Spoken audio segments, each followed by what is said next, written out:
All right, it is time to cover some tumors, neoplasms, growths, malignancies of the testicles. Okay, so first of all, let's start with real world. What actually happens, what doesn't happen. Typically, these tumors are germ cell in nature.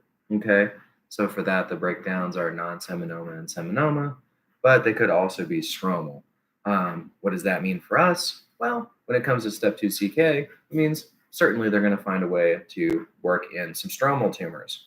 Okay, so in this particular instance, we'll talk about somebody who is 38 years old and they have low testosterone, but they don't have beta HCG and they don't have alpha fetoprotein. Okay, they've got male breast development, so they've got gynecomastia, and all signs indicate that they have a testicular malignancy. Of course, your options could be things like teratoma, Leydig cell, Sertoli cell, choriocarcinoma, um, yolk sac, what have you.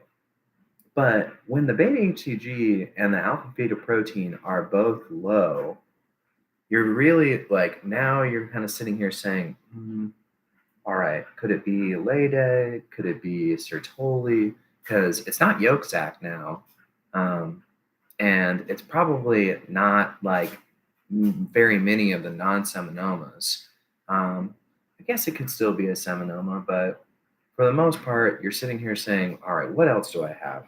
Well, if the estradiol or any of the estrogen levels end up being high as well, then you would start to really like look into the fact that this is probably a Leydig cell tumor, knowing that Leydig cells have the potential to increase estrogen while at the same time being low on beta HCG and low on alpha fetoprotein.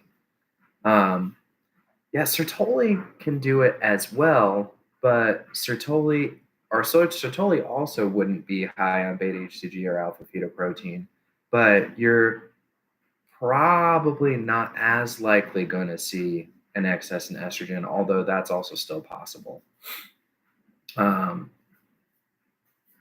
Anyways, that's what we're going to talk about with testicular tumors. So let's move on to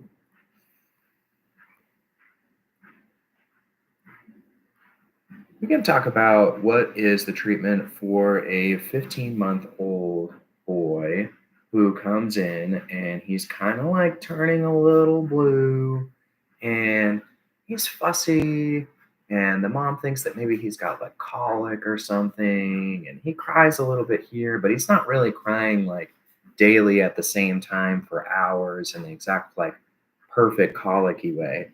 And then all of a sudden you get a oxygen reading, like a pulse ox type of thing, and you find that they have 83% SAT. So you're starting to wonder what is exactly going on. I mean, they're 15 months old. Is this a right to left shunt, a left to right shunt?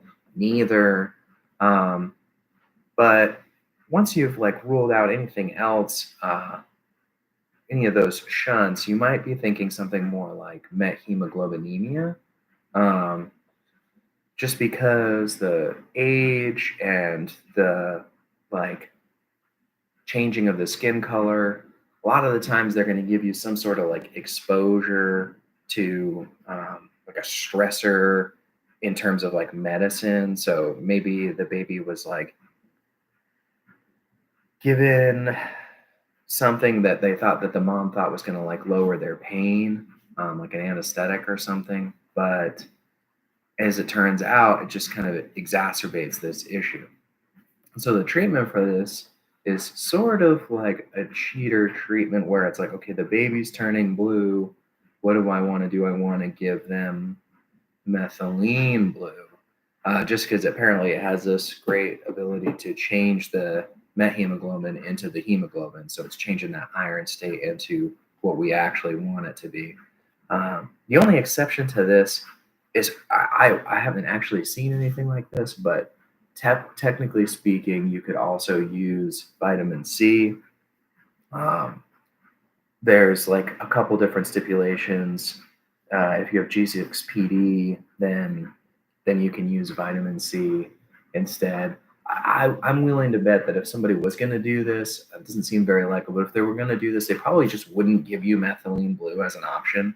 They'd probably be like, which one of these would work in this particular patient? And then they'd just give the answer as vitamin C, just because it seems really like tough to kind of come to that conclusion. I do have one more just quick thing that I wanted to talk about. It is that citalopram, which is Celexa, can have a dose-dependent QTc citalopram prolongation. And this is just like one of those kind of specific to the SSRIs. Like we have all of these things that are sort of true for most of them.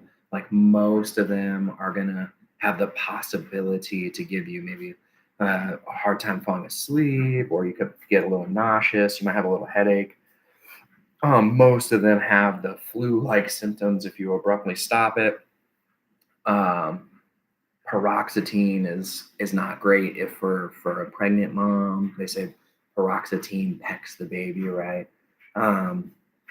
But in particular with citalopram, you have that QTc prolongation.